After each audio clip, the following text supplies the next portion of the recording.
Cet été, nous présenterons un hommage à ce qui a été le plus grand mécène du musée de Grenoble, le général de Bélier, qui était une figure tout à fait passionnante, puisqu'il était à la fois militaire, mais aussi passionné d'art et archéologue,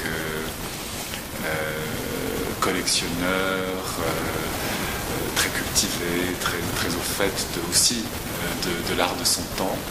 Et il a à la fois acheté beaucoup d'œuvres pour le musée de Grenoble, mais vraiment qu'il a acheté délibérément pour ce musée, notamment les 4 Zurbarans qui sont des joyaux de la collection du musée. Mais également, il a envoyé, depuis ses campagnes en Indochine, énormément d'objets, de sculptures extrêmement orientales. Et en fait, on va là aussi faire un petit peu le point sur ces collections qui ne sont jamais montrées ou qui ne le sont plus depuis 40 ans.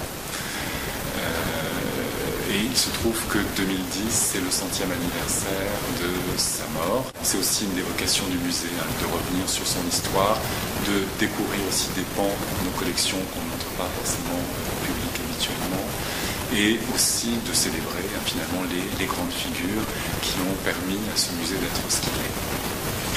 Alors ensuite, à l'automne, c'est un sculpteur allemand d'aujourd'hui, Stefan Balkenhol, que nous accueillerons pour sa première grande exposition dans un musée français.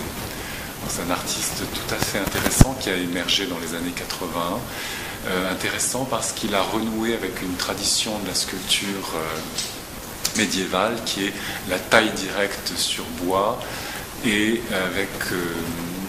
avec un rendu qui est une sculpture en bois polychrome, donc avec vraiment ce lien avec la sculpture médiévale en bois polychrome. Évidemment avec un langage complètement renouvelé, avec des thématiques très contemporaines. Et puis donc là ensuite pour le printemps de l'année prochaine, donc le printemps 2010, on aura une grande exposition organisée avec le Centre Georges Pompidou dans le cadre de ces Hors les murs.